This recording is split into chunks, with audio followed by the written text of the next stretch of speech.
Hey, yo, yo, yo, what's good? What's happening, everybody? What is going on from wherever you are in the world? Checking in to Team C Urban, Team C Media. It's your guy, Team C, man, checking in. And today, you know, we've got this artist, man. Like, he sent through an email saying, let's have a chat. And I said, you know what? I hear so much music a lot because I DJ, I do the channel and everything, but as soon as I put his music on, like, I vibe with it straight up.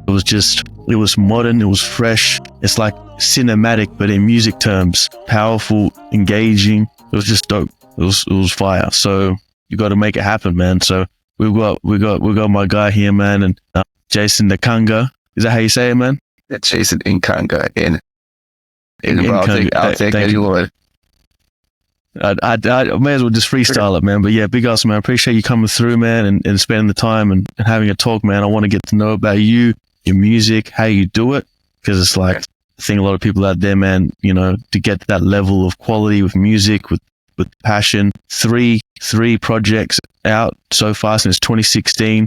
Yeah. I mean, solid projects as well. So yeah, man, big ups to you, man. How you doing? Actually, man, I'm feeling blessed. I'm great. I'm feeling wonderful. It's amazing. It's amazing. Like you said, 3 projects in a couple of years. It's not been easy to do.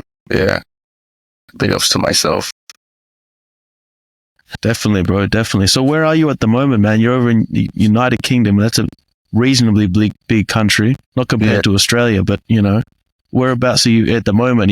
I'm here in England, Leeds, to be precise. Leeds. Right. Yeah, man, for sure. And what's it like out there, man? For those that don't know, is that where you grew up, or is this just where you're at the moment? No, that's where What's the vibe like there, man? It's where I'm at the moment right now. Because, you know, you have to be on the move every time. You have to move. I was born in England, and I was raised in Nigeria, Abuja to be precise. Leeds is great. It's great. The creative scene it's not the biggest. It's not like London, but it's good to work with. Like, there's so many people, so it's just a great place to come if you're a creative. But it does get pretty cold in terms of weather. Creatives love it. Full of content.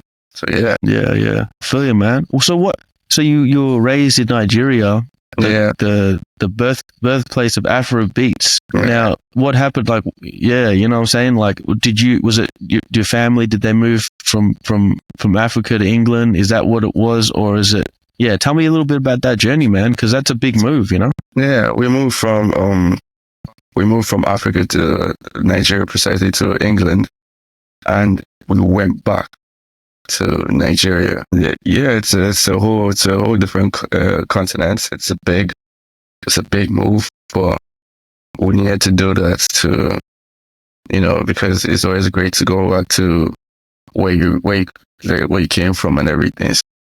Yeah, that was a big move. Yeah, but that was when I was quite little, so I really understand, like, you know, the whole movement and all of that. for sure, man, for sure. Yeah, it's just interesting because my family moved from Guyana, South America, so it was like a big move, you know, and they actually came through England as well. Then they end up in Australia, so it's just interesting to know how the families move around, man. Yeah. And I guess you were quite young, and you so you're English pretty much, and you've grown up around there, so you've got the rap music inspiration, everything like that, man. So what's the artist journey been like for you? You said you've done 3 projects since 2016. Is that when you started taking music seriously? I think, yeah, that's when I started taking music seriously, because I first started off like rapping, and you know, it's more or less like you always feel like, or probably when you first start off with something, you feel like it's probably not meant for you or something like that. But, you know, just kept on, like, every time I'm walking or I'm doing something, I'm rapping, like, bro. And I was like, you know, you should actually take up this. You could actually rap. So it started off in 2016, precisely 2016. And I dropped the project and people loved it, but I was still trying to find my sound. And it took a while for me to find my sound. I took like a break and I came back and I found my sound, and from there it took off like straight up. I've been going higher, progressive each time. It's been great. The journey has been great, but it is tough. It is tough because the industry is saturated, and it's tough to find like for people to actually pick you out of a bunch. So that's something. Yeah, for sure, man. I think anything, great takes a lot of hard work, you know what I'm saying? At the end of the day, you finding your sound, I feel like that's a big achievement. A lot of artists can go through their whole career, or people can go through their whole lives and they haven't found either their sound or their purpose or their skill. So how did you find your sound? Like, what was the process? If you can break it down, and when was that moment that you knew you found your sound through music? Because it feels like once you found it, the way you just was just smiling, like you knew like that, that there's no stopping you. Yeah, I mean, it first all started with the first project. Like I was rapping, but my sound was not my sound. And a friend spoke to me, and he was like, "I think you should do it this way, this way." So with criticism, you're more or less like leaning back or kind of thinking like, "Do I follow what this person says, or do I go it's how I want?" And I was like, what? Let me try this person's idea, and I did try his idea, and I was like, because I wasn't comfortable with my voice at first. You know how it is like in hip hop, and all people will be like, you need to find your rap voice. It has to be deep, it has to be that or something. So I wasn't comfortable with it. And then I finally found it. Like, I was like, okay, I was comfortable with it, and people loved it. And from there, I was like, you know what? Why not just stick with the voice? Like, you don't have to add anything extra. Just keep on going with the way people love it. And from there, just my voice each time, my rap voice. So that's how I found it. Yeah. Well, even through these little, you're on your phone right now, the speakers is deep, man. My headphones is vibrating, going crazy, man. So, that's what's up. You know what I mean? I wish, some people wish their voices were deeper, man. I got this big microphone, man, to, help it out. Bro. But essentially, bro, but realistically, man, what you said there is super important for other artists out there. Cause in Australia, we're obviously we're a pretty new country. So our accent is kind of harsh and everything. A lot of artists here, man, they just go like, they don't like their accent. So they look to the Americans, and now they look to people in UK, and they're like, yeah, that's the swag, and we're all guilty of it. And, as you're saying, you took some time to find your voice. It's important to just it's really just to be yourself, right? And kind of, allow it almost. So that's awesome, man. I appreciate you sharing that with me, man, and with everyone watching. Yeah, man. Okay. So when you're in the studio and you found your voice, like, how did you get inspiration to write music that was true to you without fabricating or copying others? And because some of your songs out there just sounds like they're just bangers. They haven't like gone viral platinum records yet, but like they've got that potential, man. Like I can hear it. I mean, I always believe like people listen to artists to actually know their life story or what they think about. Because I'm not going to put on Kanye and expect him to have J. Cole's thoughts or Kendrick's thoughts. I'm not going to do that. I'm putting on this artist to hear this artist's thought, like your thoughts. So that's how I always feel like, bro, like if you're going to the studio, be true to yourself, rap like your life story, like how you feel. People are here to hear what you think and not what another person thinks. So that's how I go into the studio. I rap what I think and what's in my mind, like my life story. Like it doesn't have to be something so interesting, or it's me. I don't want to fabricate anything, I don't want to live off a lie. Yeah, that's how I write. Yeah, speaking the truth, man, you can never go wrong. Yeah. Cat Williams is always saying, just speak the truth, speak the truth. And then you see all it's crazy, man, with these lot of lies in the world, a lot of people get away with a lot of lies for a long time, but the truth always finds its way back around. So of course, even if it takes a long time, I think it's worth it, just to get there as fast as you can. Of course. So with your 3 projects, could you just summarize firstly the Art of Rap, then Redemption, and then One of One? What were the main themes, and what were some of the things that were going on in your life when you were creating that music, starting with the Art of Rap in the Art of Rap The art of rap was, I met a Ghanaian rapper, Delo. Big shout out to Delo. I met a Ghanaian rapper, that's Delo, and he heard my verse, like a couple of raps, and he was like, "Oh, we could actually make something special, which is we could collaborate and everything." And I was open to collaborating. It's all about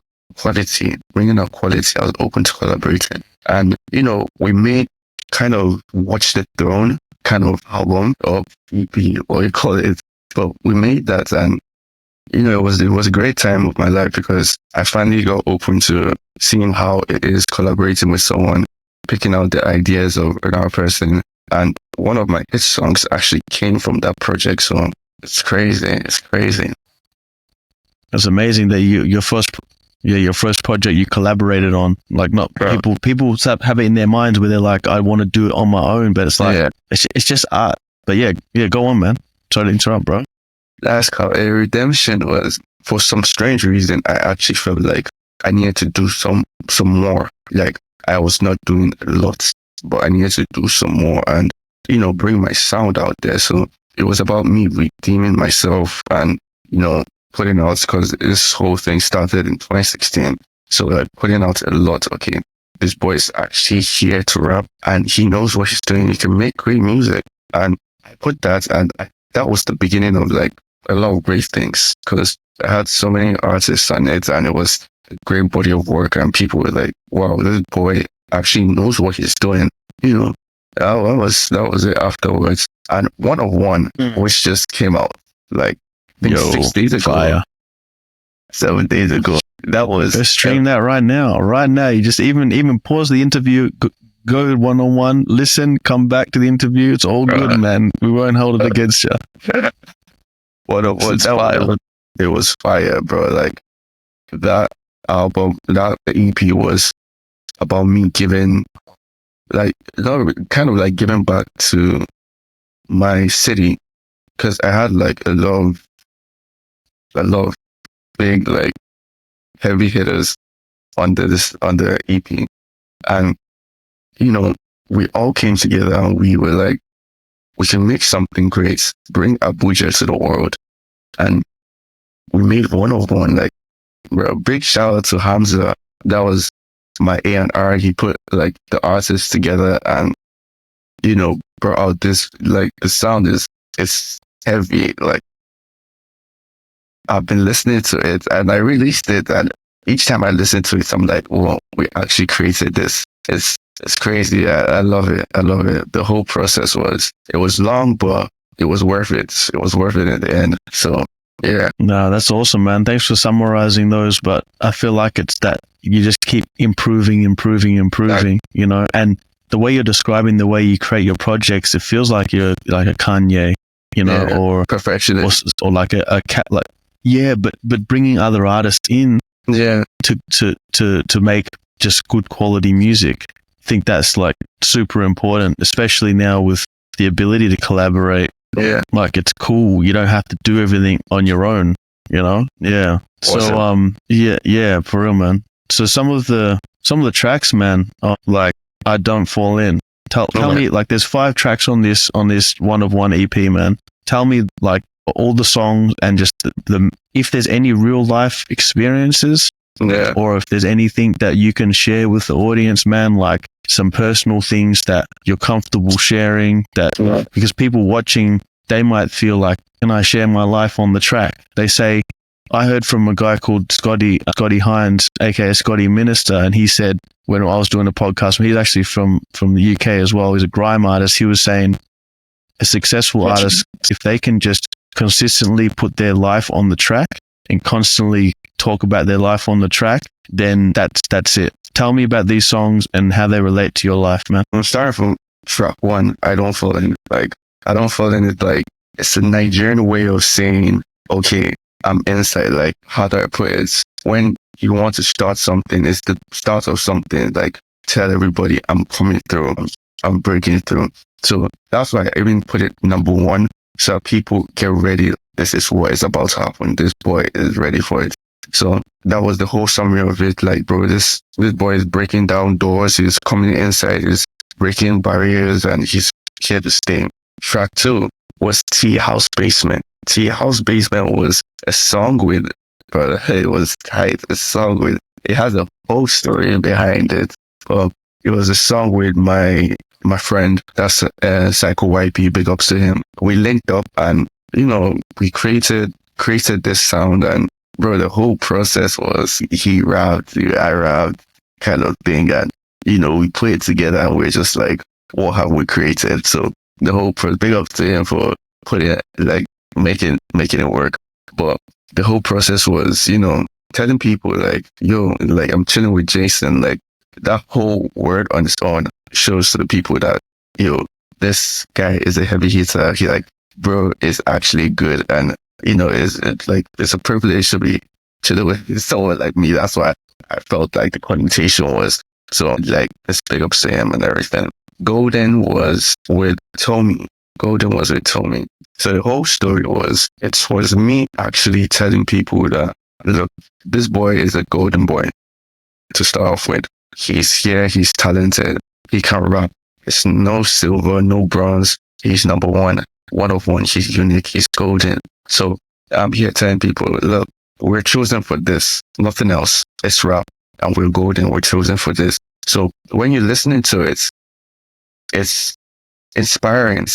Like, bro, it's, what's that thing called when you tell yourself something, like you look into the mirror and tell yourself something, gives you that belief. Look, you're a golden reassurance, boy. self-belief, yeah. Self-belief. You give yourself that belief, like, look, you're a golden boy, whatever you're trying to do, you can do it. You can do it. Don't let anyone tell you that it's impossible. Whenever you play that song to people listening, take it as motivation. You're golden. You can do whatever you want to do. Nothing is impossible.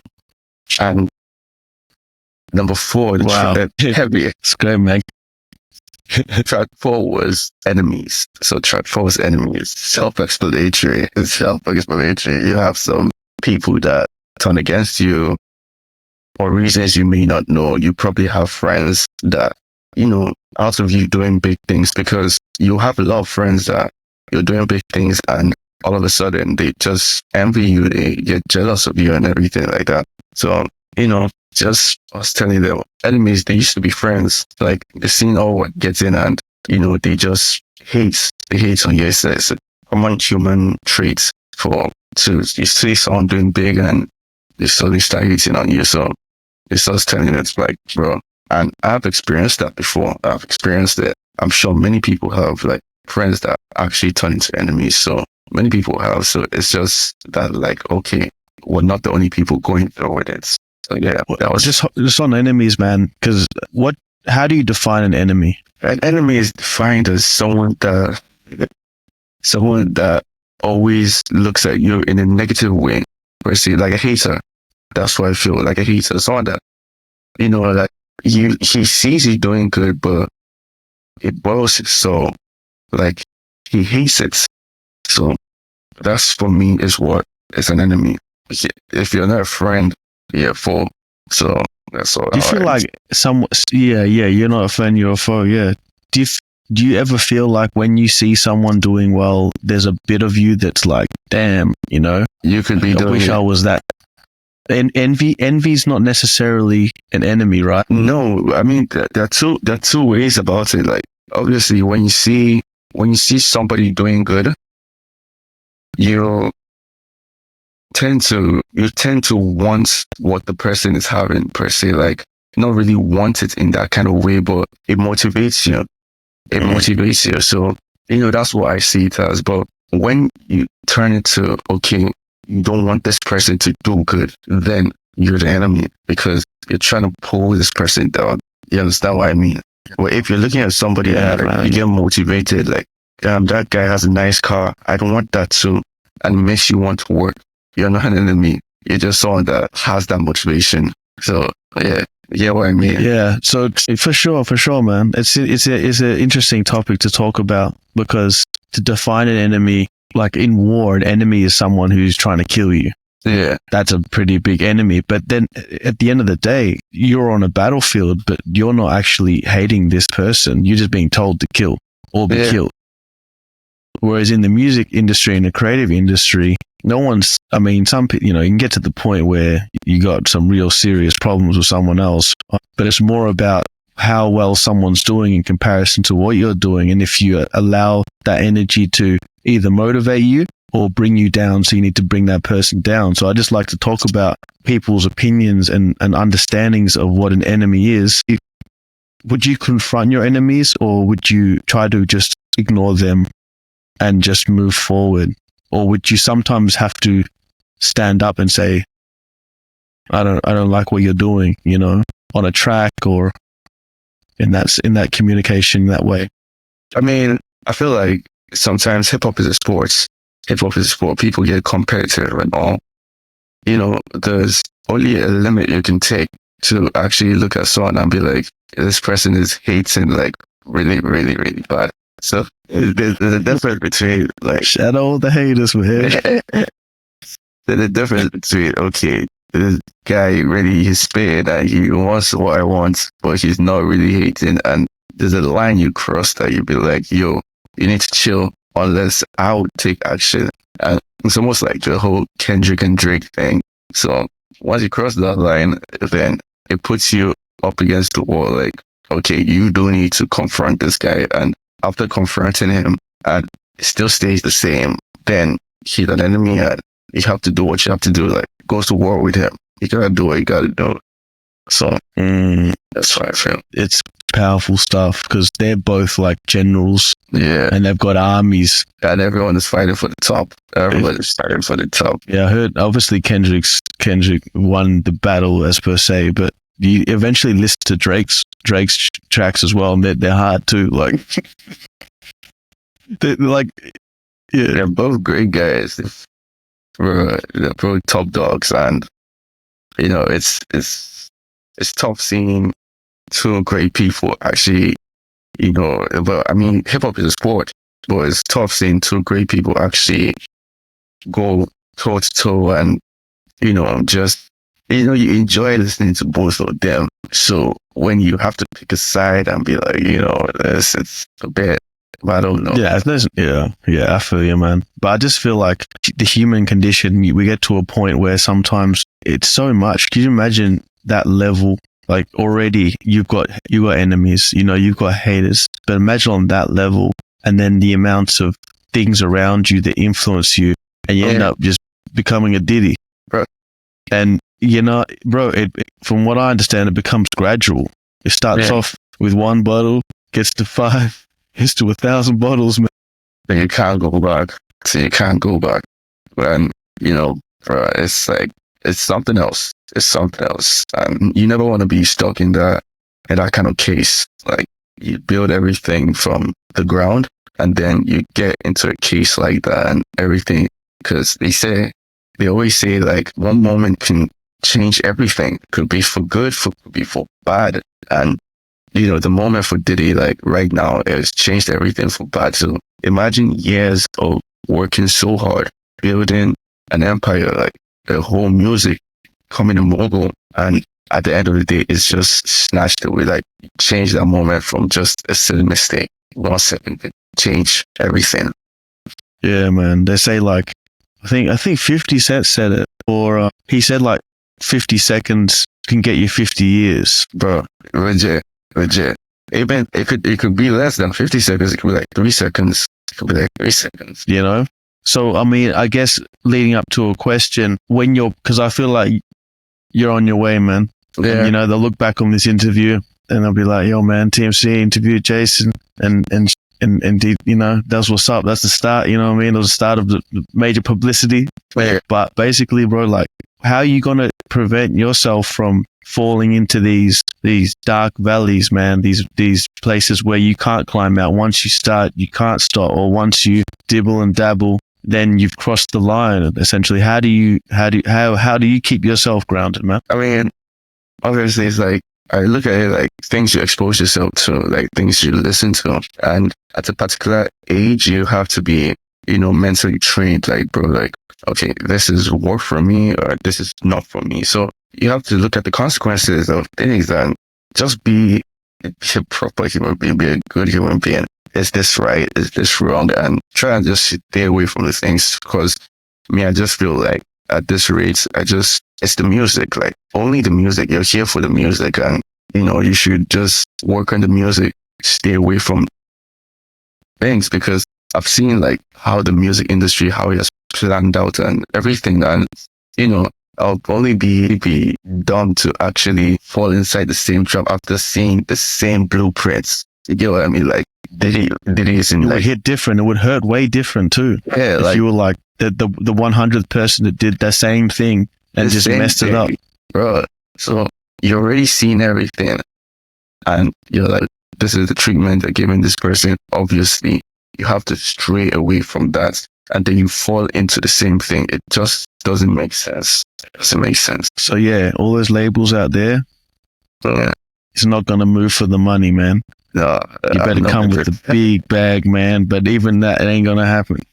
Better come with it. We'll all be tested, man. Yeah, we'll all be tested though. So, and you know what? I think in this day and age, 2024, moving forward, man, we can connect with our audience so much that we can we're our own businesses, man. Like, we can really just get it without having to sacrifice our values and who we are,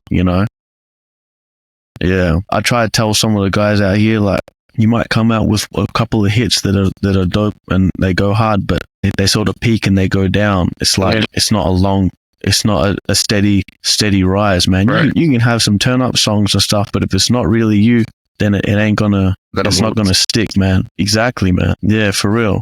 All right, sweet. So then now we're on to Real Talk. Real Talk. That was my standout single. And Real Talk was me actually telling people, bro, this guy kind of like, I can't rap. Jason Nkanga can't rap. Like, I don't need any other thing, but I can do it by myself if I wanted to. So it's me telling people, look, my pen game is solid. Like, I mean, who could stop me? Like, bro, like, I've been writing for years. I've perfected the art. I've perfected my writing, and I'm solid. I can write and write and write and write. So it's me telling the people, look at what I can do. See what I can do. Like, bro, it's real talk. Like, nobody can do this so solid like I can do it. So that's what it was about. That's wild, man. That's really cool, man. Yo, that's 1 of 1 2024, man. Fun. We've got 5 songs on there. Jason Nkanga, man, in the building. Hopefully, man, I think we need to do this again. Bro. Don't worry about that. This is crazy, man. You know what I mean? It's a link up. This is how it is, Bro. And the people out there, follow on all the socials, man. Turn up. All socials. Only gonna get. Can people reach out to you for collaborations? Yeah. Please do. I'm always open. I'm all about the quality music. I'm always open to like collaborate, bro. Reach out. Let's work on something. I mean, it's beautiful, like someone collaborating with you from a whole different continents. And music is like a global village. It's like universal. It brings people together. So by all means, do that. I'm active. Man, that's what's up, man. Yo, man, I appreciate you, man. We're gonna come for round 2, man. See what's going on, and hopefully one day link up in person, man. Shoot a music video. Let's make it happen, man. For sure. Big love, man. Big man. Big love. Jason Nkanga in the building, man. Team C Urban, Team C Media, man. Checking in once again. Check out yourselves, man. Stay blessed. Bless love.